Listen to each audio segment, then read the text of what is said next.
Today on Nighttime, we'll be recapping the men and women's March Madness finals and things to look out for next season. Plus a conversation about the effects of NIL, the good and the bad. And like always, we'll be breaking down the world of college sports in the rundown. So don't go anywhere, it's nighttime.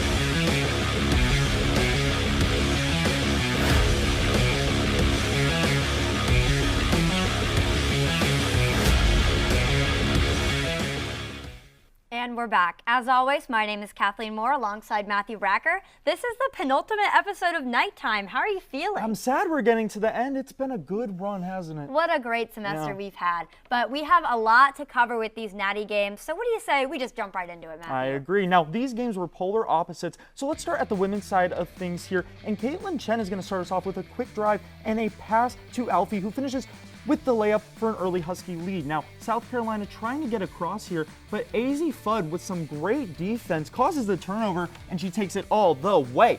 UConn now up by 5 in the second quarter. Some great ball movement here, and AZ will finish again with a jumper from mid-range that is good. And Dawn Staley cannot believe what she is seeing. We can't believe it. UConn is going to be up by 20, continuing their dominance. It's KK Arnold driving in and gets the tough layup to fall. It is all Huskies in this one. They are fired up, and they're looking to end it. And Paige Beckers with the give and go gives UConn an almost 30-point lead in the national championship. This game is all over.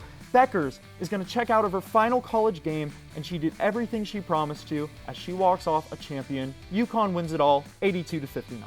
I can't believe it. This is a generational player here. She absolutely deserved this. But moving over to the men, Florida Houston, Emmanuel Sharp, it is denied by the 6'10 center from Nigeria. Get that out of here. Florida gets the ball down the court quickly and gets the ball to Alex Condon, who gets it for the dunk. Masterful 20 seconds. Sharp trying to drive again, but he's denied once more by Micah Henglaw. And get this guy off the court, bruh. Second half now, Houston's up by 11. Florida has to move fast. Aberdeen finds a lane and closes the gap. Now, Condon at forward, he's going to hand it off to Martin, who's going to put this up for a really nice three here. It's going to fall, and it is going to be good, Matthew. The point differential is closing, and the fans are getting hype. Now, Houston trying to pull ahead, gets the ball off to Cryer looking for a shot, and Cryer is going to be crying tonight. He's denied the three by Thomas Haw, takes it down and finishes the point for a 4-point game.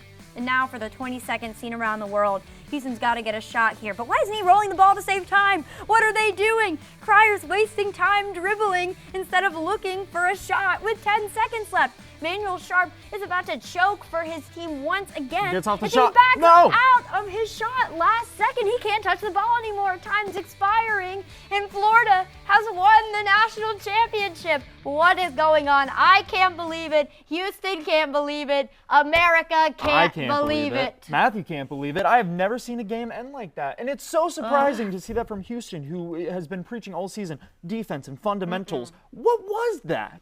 You have to get that shot off. I mean, it was so bad. Come on. You can't choke like that last second. That's like a classic rule. When you're running out of time, you roll the ball when you're not across half court yet, because the time doesn't start to tick. But let's dive deeper into this game and bring on some nighttime regulars at this point. I would say so. Ben and Layla. Guys, how are we doing? Doing pretty good. Glad to be here. Yeah, same. Happy to be here talking about March Madness for the third time. Yeah, absolutely. Y'all have basically been with us through the entire You guys are experts. tournament. We appreciate it. Yeah, so it's been great to have the Start consistency. talking about this men's final first. Ben, let's just rapid fire. What are your thoughts on this game? Yeah, I mean, I think in the first half, it was all Houston. They did a great job controlling the pace, playing physical against this Florida team. That's what you have to do. They were not letting him get inside. None of their threes were falling either. I don't think Houston did a great job on offense either. It was mainly just defensive. But in the second half, it was very questionable. The refs called them for 3 straight fouls on 1 possession. And I think after that, it drained all of the momentum, all of the energy out of the stadium. And they stopped playing physical. They stopped playing the defense how they usually play it. And I think that was really their downfall. Florida was able to space the floor, get inside, and knock down their threes. Will Richard had a great game, 18 points and 8 rebounds. And then at the end, Walter Clayton really came on and got hot at the right time. I think Houston offensively was pretty off all game, but it seemed like their defense could win it until they couldn't. Absolutely. Yeah, I mean, especially with the rest of that definitely throws off some momentum. And really, shout out to Clayton, who game before dropped 34 points, one of the highest scoring Final Four games in recent memory. And then, can't figure it out offensively, but provides a defensive spark. That's really important. Yeah, Florida had an excellent defensive game in this final, especially Alex Condon. Oh my gosh, that guy was absolutely insane. Thomas Haw, they both had incredible games, and that 100% contributed to their success. But Ben, what we really want to know is who was the bigger choke from the Final Four and the Natty? Was it Duke or was it Houston? Well, obviously the Houston game was higher stakes, but I think Duke's choke was worse because of the fashion they did it. They gave up 14 points in the last few minutes and 9 unanswered in the last 33 seconds. That's hard to beat. I mean, Flagg had an open look on the last shot. He pissed down his leg. Lights were too bright. He couldn't get it done. That team, so stacked. How they didn't win that game is beyond me. And their inexperience really showed.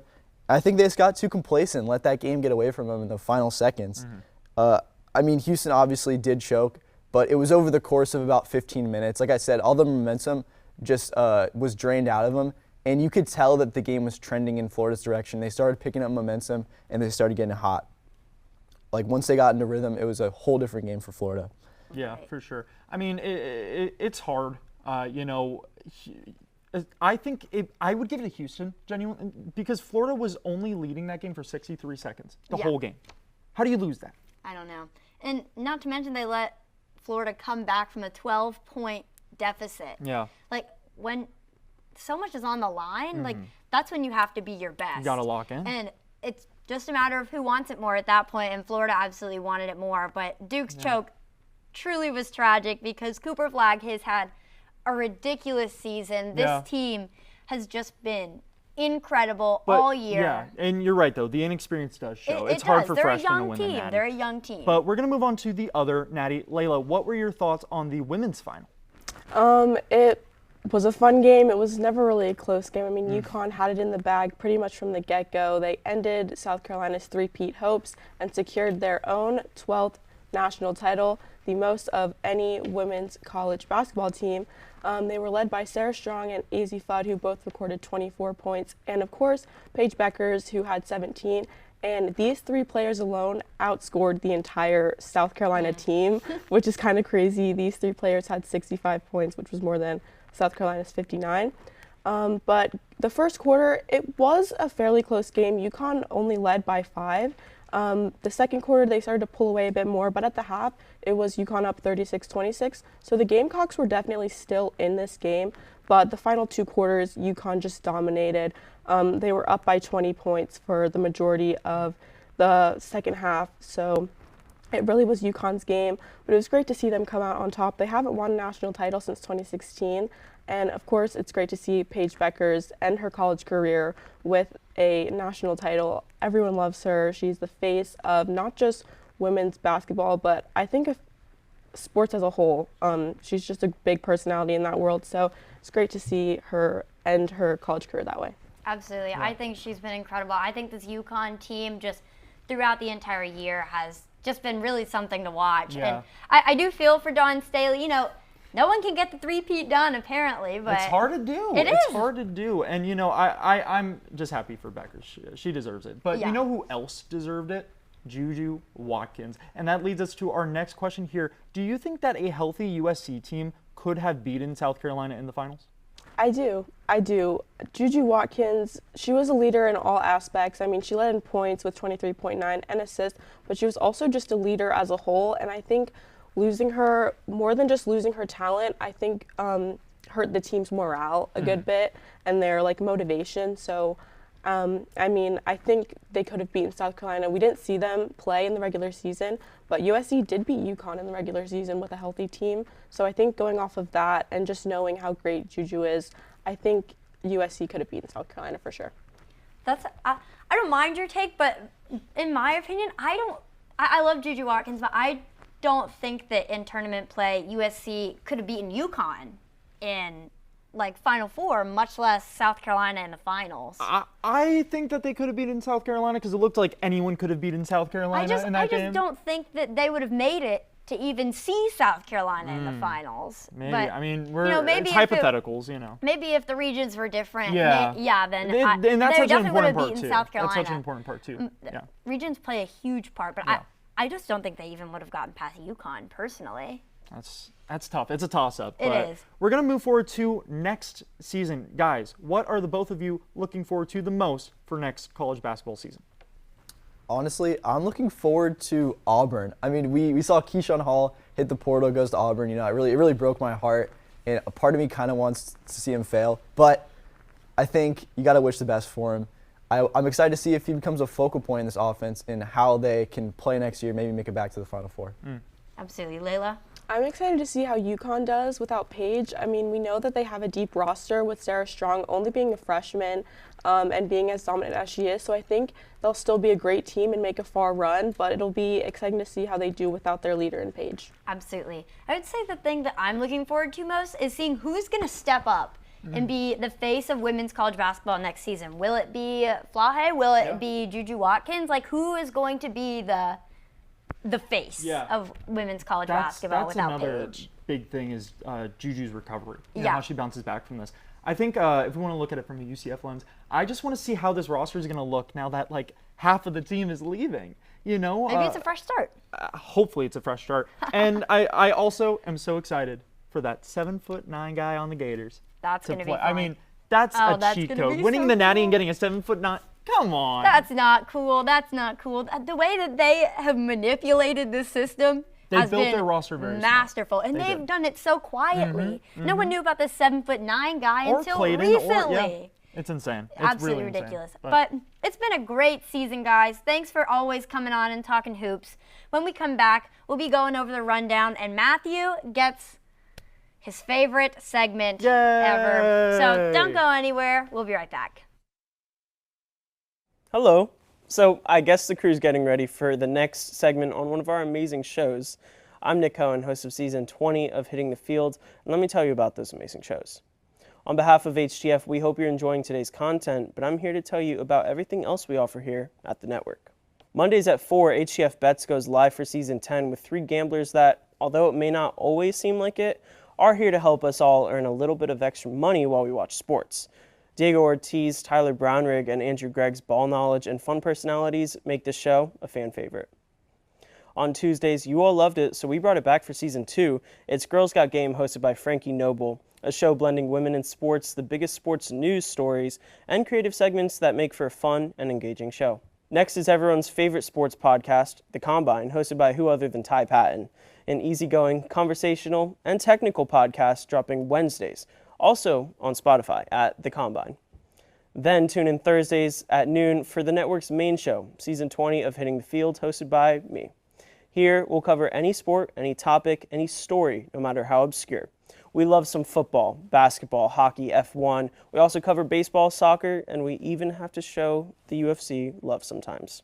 Penultimately, TGIF, because Friday is nighttime, hosted by Kathleen Moore and Matthew Bracker. Season 8 of Nighttime is where you'll turn to for all things March Madness, UCF sports, and other collegiate events. We're ending with something brand new. HTFN has never had 6 shows running at once. Also filmed in our new podcast studio is HTFC, hosted by Edgar Rodriguez and Patrick De Leon.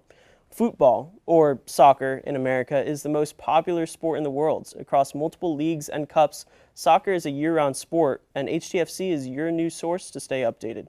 Also on Spotify, by the way, at HTFC. Outside of our 6-show roster, be sure to tune in to our other content, such as the Studio Days vlog, run by our vlog squad of Brianna St. Jean, Michaela Croker, Ashley Rowe, and Ben Huber. Make sure to follow us on our social medias like Instagram, Facebook, and X to stay updated on all HTFN news. Remember to subscribe right here on YouTube, leave a like and comment. And with that, I think we're ready for your next segment. I'm Nick Cohen. Thank you for your continued support, and back to your regularly scheduled programming. And welcome back. I bet you're wondering why I'm at the big screen, huh? Well, it's time for Matthew's Most Valuables. That's right, we brought it back. breaking down college's top plays and players. So let's get right into the madness here at number 5. My top 5 plays from March. Give me Duke and Houston. Player of the Year Cooper Flagg is going to put up a shot but misses, but he's going to tip his own miss. It's getting swatted around, and Cooper is going to fall on it and put it back up. Circus shot and one. The heads-up play. Surely they won't choke this lead. Number 4 now. Speaking of Houston and Purdue. Uzan, Tugler right back to Uzan. What a smart play. The bounce pass gets Houston the lead. Let's take another look at this here. The vision here to get it into the guy who's inbounding the pass. What a great shot. That gets you on my list. Number 3, though, is even better. St. Francis at Alabama State. Full court pass. It's in a mass of people, and it falls into the hands of Knox. He gets it in with 0.7 seconds remaining. He gives Alabama State the win, and he sends St. Francis to Division 3. Let's take another look at this pass right here by Micah Simpson, looking like a quarterback out here. It just falls right where it's meant to be, and that is the madness of March, ladies and gentlemen. Now, play number 2, though, Maryland and Colorado State. Game on the line. Derek Queen is going to drive and put it up, and it is good at the buzzer. Queen gives us another iconic March Madness winner, a pretty contested one at that too, but he had an excellent release, and the hometown kid gives Maryland one of the best wins of March. Can you believe it? But play number 1 is going to go to the last play of March. It's Houston. They're down 2, and they need a shot. Everyone is covered. Emmanuel Sharp, he doesn't get the shot off. What is he doing? He can't touch it. Florida falls on it, and they win it in the most improbable of ways. Look at this defense, though, from Florida. They had everybody clamped, and Walter Clayton's most important play of the tournament comes on defense, not offense. Defense wins championships. The pressure made Sharp rethink his shot, and I've just never seen a game end like this. It's insane. That was something else. So congratulations to the Florida Gators. You won a natty, and now you've won the MMV trophy. Congratulations. You truly are the best of the best. Whew. But now it's time to go around the world of college sports in the rundown. So Kathleen, you want to start us off? Of course, Matthew. Always funny seeing you up at the television set. Yeah, I try. But we're going to start off things here with the Basketball Hall of Fame. And as you know, at the rundown, we get a minute to talk about every subject, so we're going to jump right into it. So this year's class of Hall of Fame inductees include big names: Carmelo Anthony, Dwight Howard, Sue Bird, Maya Moore, Sylvia Fowles, along with Coach Billy Donovan and Heat owner Mickey Arison. The 2008 U.S. Olympic men's team is also included. So we've got Kobe Bryant, Dwayne Wade, Chris Paul, Jason Kidd, Deron Williams, Michael Redd, LeBron James, Carmelo Anthony, Chris Bosh, Dwight Howard, Carlos Boozer. I don't know how they snuck him in there, but, you know, they did. Shout out them, I guess. But now we're going to move on to UCF basketball here. UCF played in the College Basketball Crown, which is a new postseason tourney by Fox, basically set up in Las Vegas. They actually did pretty well, Matthew. Yeah. Thank you for joining me at the desk. I'll let you take over. Now, look, UCF had a really good run here. Now, they won against Oregon State, and they won against Cincinnati, and they won against Villanova, making it to the finals, but they lost to Nebraska 77-66, and it was just so sad because UCF went up on a 14-point run in the second, only to choke the game away with a dominant run by Nebraska. And that's all basketball really is. Right. It's a game of runs, you know, and it was just so unfortunate to see. I really wanted us to end the season on such a good note, but it just wasn't meant to be. No, it wasn't meant to be. Darius Johnson is never going to get any kind of big accolade outside of UCF. And they said it during the game, too. Darius really wanted to win one with Coach, but it would have been great, but just wasn't in the cards this time. So why don't we move on to UCF baseball? What do you say, Matthew? I say, well, if we have to. It hasn't been pretty. UCF baseball has unfortunately lost 9 of their last 10 games, guys. Started out pretty well. It's not going so well now. Yeah, I mean, it's entering conference play, 3-9. It's just brutal, you know, and it's really sad because it seems to be the story with a lot of UCF sports is once we enter conference play, we just falter. Listen, Frankie, I know you don't want to hear it. This is not a dig. Rowing has been more fun to watch than this. All right, it's and shout out rowing. It's literally our best program, ranked 15th in the country, boat of the week. Things are looking up for rowing, not for UCF baseball. Huh? No, UCF baseball starts a series tonight at 7 p.m. With Kansas State. So let's hope, you know, the boys can lock in for real. But why don't we move on to UCF softball, who's doing a little better. Yeah, no, they're UCF solid. They're a is. solid team. Well, I mean, they're 8th in the Big 12, 23-17 with a tie. They're about to face off against BYU, though, who is 3rd in the conference at the moment. Truthfully, in the conference, though, not much separates UCF from the second to last spot in the conference. Yeah. Because, like, everyone, like, it's like UCF and like 2 teams below us. We all are 3-3 in the Big 12, so it's scales can tip either way at this point, and it scares me very much. It's going to be interesting to see how they finish out the season, but I mean, we still have some pretty star players, you know, in Humphreys and you know, Caitlin Felton, Vega, always great. like always great, but just on a bad team. so you just have to lock in towards the end of the year. Just lock in, guys. But we're gonna move on now to UCF tennis. Oh my gosh, we're a tennis and a rowing school, guys. That's what UCF Who would have thought? is. Who would have thought? Me, I guess. Or, oh, you thought no, this? I You had predicted the it? foresight. Okay, actually. LeBron. But yep, UCF men's tennis is 17-7 right now and are ranked number 18 by the International Tennis Association. The Big 12 Championship starts April 18th, so hopefully they can keep up the momentum. You know, close out the season well. They've been having a really good time so far. Yeah, you know, we've talked about both of these teams for so much of this season. This UCF women's team is absolutely insane. Gosh, they're 18-2. They're ranked number 20th in the nation by the ITA, which is so low. Insane. Come on, guys. Come on, guys. Lock in, ITA. Lock It's in. embarrassing. Look, with 2 games left in the season, though, I have full faith that these ladies are going to kill it in the Big 12 tournament and even the NCAA tournament. Who knows? Who knows? Maybe by the time you're watching this, UCF might have claimed its first regular season Big 12 title ever. In any sport. Any sport across UCF athletics, women's tennis Insane. could do it Thursday, which by the time this airs, it'll be Friday. So that game will be played tonight. But if they win, they will share a regular season conference title with other schools, and that's just insane to me. But that is all for the rundown. When we come back, we'll be talking NIL, and you really won't want to miss this one, so stick around.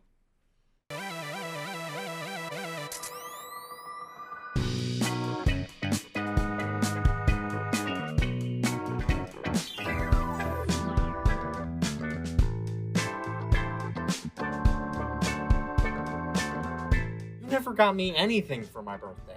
I don't even know what that is. I thought birthdays were every 100 years like the Kids' Choice Awards. What? Finally, he's here, man.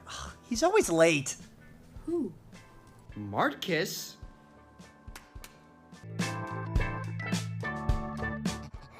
You good? I'd give them one of these and one of these.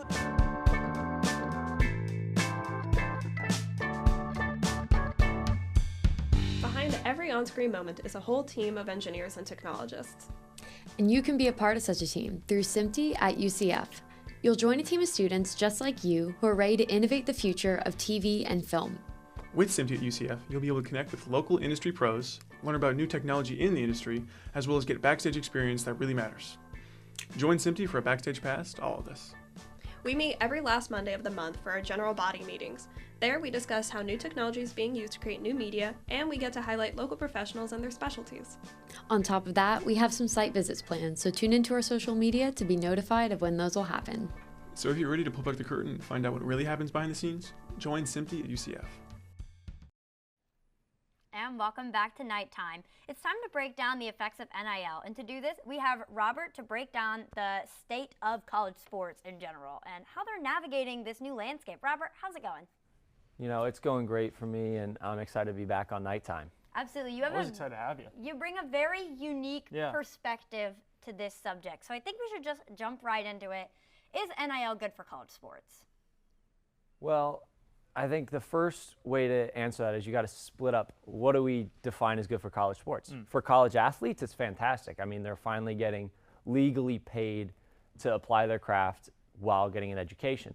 But if you're talking about at a university level, it's turning into a mosh pit of just trauma dumping that the NCAA has no idea how to navigate. I mean, even the House versus NCAA court case, which goes into effect July 1st this year, is changing the way NIL works again. It means that now colleges can apply up to $20.5 million of their athletic department's revenue into NIL contracts. So now there's essentially a salary cap, but that salary cap is now applied to every sport. And so every sport combines to that total $20.5 million.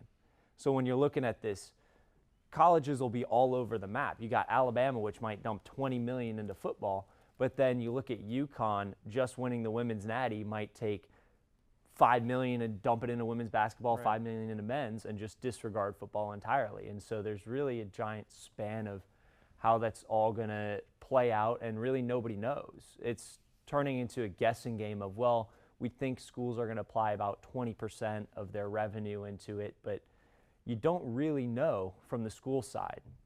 As for athletes, I mean, you can say it's really good, but a lot of these athletes have now lost scholarships, and schools are now purely working through NIL.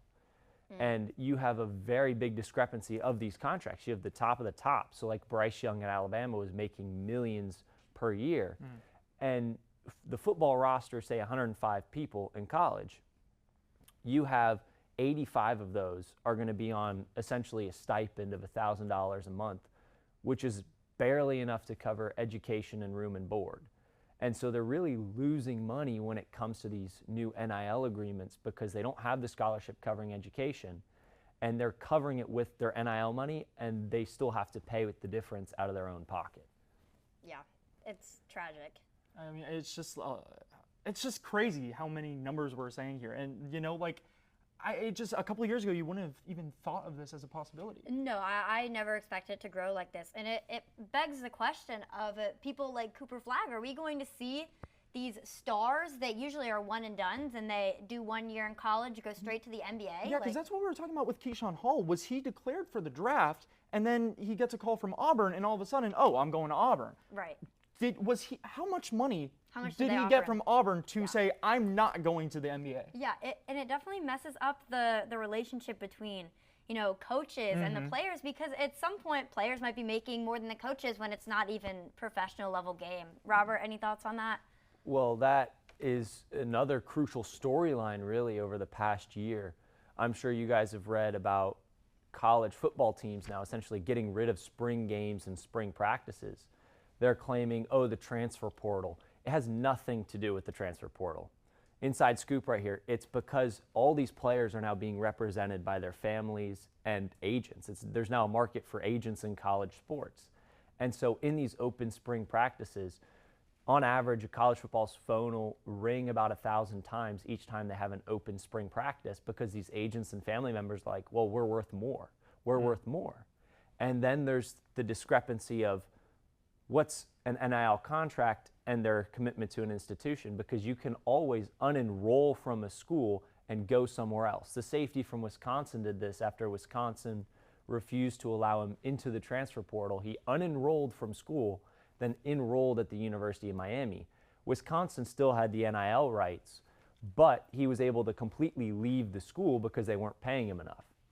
And so you get to this giant question mark of, how do coaches balance the contracts without a student who's committed to a contract and this salary cap sort of balancing money? And it's a giant guessing game as to how it's going to play out. Absolutely. It keeps everything so open, like especially with the situation with the safety in Wisconsin. It really makes you realize it's like these guys are being treated like professional athletes, but they're still in college. They're not bound by really anything. I mean, anyone can disenroll from college at any point. Yeah, it's a brave new world, but thank you for coming on, Robert. Insightful as always.